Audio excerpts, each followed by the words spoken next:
Сәлеметсіз бе? Атым Алякбар Іңкар. Сән дизайн мамандығының 5-ші студентімін. Киім дизайн саласына қалай келдің? Барлығы жалпы балалық шағымнан келген. Көзімнің кішкентай кезімнен сурет салып, киімдерді үйлестірген өзіме жақын еді. Солай балалық шағымдағы кішкентай әуестілік үлкен мамандыққа айналды. Сән саласымен шынымен айналысқың келетінін қалай түсіндің? Мен кішкентай кезімнен апаммен бірге өскем. Және де апамның әртүрлі киімдер тігіп көріп өскен адам. Солай апама қызығып, апама еліктеп, осы индустрияға келдім деуге де болады. Киім жасауда саған ең қатты ұнайтыны не? Эскизді киімге нақты киім қылып шығару өте қызық процесс деп ойлаймын. Менің ойымша бұл бір андай сиқыр сияқты. Коллекциямен жұмысты неден бастадың? Дайындықты мен эскиз салудан бастадым. Бұл енді бүкіл коллекциялар осы эскиз салудан басталады деп ойлаймын. Бұл коллекцияға сені не шабыттандырды? Бұл коллекция мен үшін бір жүрегімде орны бөлек зат, өйткені бұл коллекцияны жаңа алдындағыда айтып кеткенде мен өзім апама арнадым. Апаммен бірге өткізген балалық шақтағы естеліктер арқылы осы коллекция пайда болды деп те айтуға болады.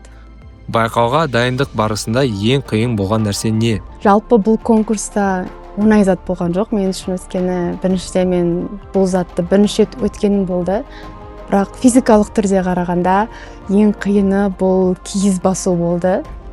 Жалпы киіз басатын адамдар киіз басудың қаншалықты қиын екенін біледі, сондықтан киіз басу ең қиын этаптардың бірі болды деп айта аламын. Гран-при иегері атанғаныңды естігенде өзіңді қалай сезіндің? Мүлдем күткен жоқпын. Бірақ атымды естігеннен кейін үлкен қуаныш сезімі пайда болды, өйткені бұл топтамаға мен өзімнің бар жанымды салған болатым, сондықтан да қаншама ұйқысыз күндер мен түндердің ақталып шыққанына өте қатты қуандым. Сенің ойынша неге сенің коллекцияң өзгелердің арасынан ерекшелене алды? Оның бір себептерінің бірі бұл қойылған талаптардың барлығы орындалды деп ойлаймын. Пэтчворк техникасы да, квилинг техникасы да, жалпы тақырыбы да сай болды. Және екінші себебі бұл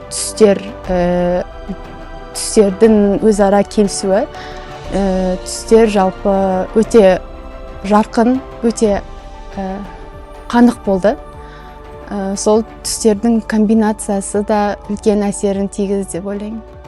Сән саласында ары қарай не туралы армандайсың? Өзімнің брендімді ашып, осы қазақтың сән индустриясын ары қарай дамыту.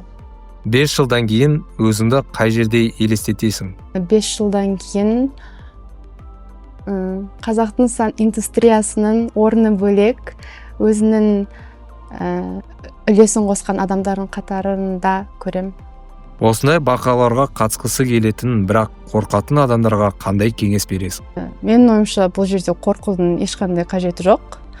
Әрине алғашқы қадам әрдайым қиынға соғады, бірақ та ең бастысы өздеріңіздің күштеріңізді қолға алып, өздеріңізге сенсеңіздер, барлығы жақсы болады деп ойлаймын.